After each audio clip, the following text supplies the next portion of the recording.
에디터 컨택하는 게 되게 중요하거든요. 주변 지인들을 컨택하는 것보다 에디터를 직접 컨택하는 게 제일 좋아요.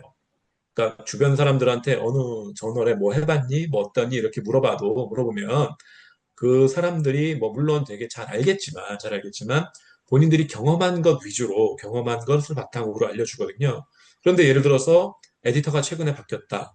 혹은 에디토리얼 보드들이 우리 저널은 이제 방향을 이렇게 바꿀 거야라고 에디터한테 강한 압박을 줬다거나 혹은 에디토리얼 보드뿐만 아니라 만약에 보통 이런 저널들은 학회하고 연결이 돼 있는데 학회 보드들이 아카데믹 보드들이 학회도 이렇게 이제 이사들이 있을 거잖아요. 그런 이사들이 우리 저널 이렇게 바꿀래라고 에디터한테 압박을 준다 그러면 또 에디터는 그 방향을 바꿀 수밖에 없는 거거든요. 그러니까 궁금한 게 있다 그러면 주변 지인들이나 이런 사람들한테 경험을 물어보는 것도 뭐 나쁘진 않겠지만 그들이 주는 정보는 리미티드 돼 있다거나 혹은 최신 바뀐 업데이트된 내용을 포함하지 않을 수가 있기 때문에 에디터들을 직접 컨택하는 경우가 상당히 중요합니다. 여기 보면 저 같은 경우도 리비전 하는 과정에 2,500자가 넘어서 이거 괜찮냐라고 질문을 보내는 이메일을 보냈어요.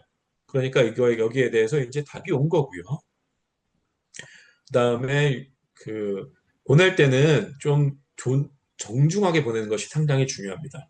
왜냐면 이 에디터를 하는 유럽 사람, 미국 사람 혹은 뭐 중동 사람이 될 수도 있고 남미 사람이 될 수도 있고 인도 사람이 될 수도 있고 중국 사람이 될 수도 있는데 이 사람들도 다 결국 사람이에요. 사람이다 보니까 되게 불편하게 보내는 이메일 같은 경우는 되게 부정적으로 반응할 수밖에 없어요.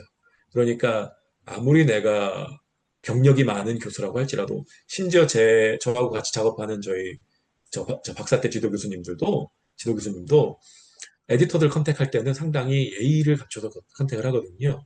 그건 왜 그러냐면 서로 간에 리스펙을 해야 긍정적인 반응이 조금 더 나오기 때문이죠. 그러니까 이런 부분에 있어서는 이제 존중하는, 그러니까 정중한 이메일을 보내시다. 하지만 아까도 말씀드린 것처럼 당당하게 궁금한 거는 명쾌하게 물어보시면 되고 이메일 쓰는 게 힘들다라고 할 수도 있는데 요즘은 챗GPT가 워낙 잘 발달이 돼 있잖아요. 아니면은 그록이라든지 혹은 뭐 제미나이 뭐 이런 것들이 워낙 잘 발달되어 있기 때문에 내가 한글로 먼저 이메일을 작성하고 이거를 에디터한테 보내려고 한다라고 하면서 번역시켜서 보내면 되는 거죠. 번역 보통 잘 해주니까. 그리고 내가 한번 마지막에 보내기 전에 리터치 한번 하면 되니까. 그런 식으로 보내시면 됩니다. 그리고 또 되게 강조하는 것 중에 하나가 해외 전을 투고할 때 많이 도전하시길 권장을 드려요. 그러니까 되게 어떤 분들은 꼼꼼하게 써서 하나 잘 만들어서 하나 내고 이렇게 하시는데 물론 그게 나쁜 방법이 전혀 아니에요. 하지만 그 학생 입장에서 볼 때 그게 그렇게 많이 배울 수 있는 게 그렇게 많지는 않기는 해요. 물론 지도 교수님이 싫어하시면 하면 안 돼요.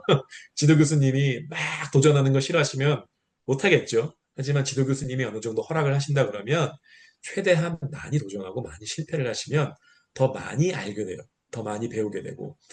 그게 왜 그러냐면 데스크 리젝은 일단 핏이 안 맞는 경우가 있으니까 데스크 리젝을 많이 맞는다고 할지라도 이 저널은 이런 거를 안 맞는구나라고 알 수가 있어요. 예를 들어서 제가 재작년인가 작년에 저널 오브 비헤이비어 파이낸스 여기다가 제출을 한 적이 있는데 최근에 여기도 또 퍼블리시 하긴 했는데 여기서는 우리는 인디비주얼 레벨의 분석은 받아주지 않아 라고 답장이 왔어요.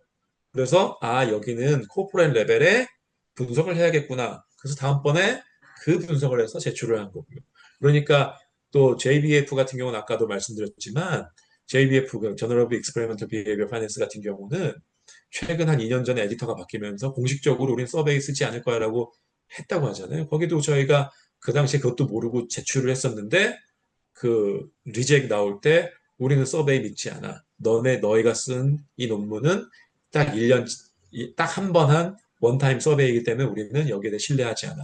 라고 답이 왔고, 그래서 데스크 리젝이 받은 경우가 있거든요. 그러니까 그런 거 하면 학술지의 성향을 파악할 수가 있어요. 그러면 다음번에 도전할 때, 이 학술지에 이런 성향이 있으니까 여기에 맞춰서 내가 이렇게 해야지라고 알 수가 있는 거죠. 그다음에 리젝이 무조건 나쁜 게 아니더라도 에디터들은 특히 하이 퀄러티 저널 같은 경우, 탑 저널 같은 경우는 에디터들이 리젝하는 이유를 설명을 써줘요. 단순히 너의 논문이 리젝됐어. 미안. 요렇게 보내는 데는 보통 로우랭크 저널들이 그렇게 많이 보내고 탑 저널들은 에디터들이 데스크 리젝이 되건 리뷰한 이후에 리젝이 되건 간에 아주 세세하고 친절하게 왜 이 논문이 리젝됐는지를 알려줘요. 그리고 데스크 리젝일 때는 에디터가 데스크 리젝을 했던 사유를 세세하게 써주고요. 리뷰 이후에 리젝된 경우는 리뷰어들의 코멘트를 다 보여주게 되어 있어요.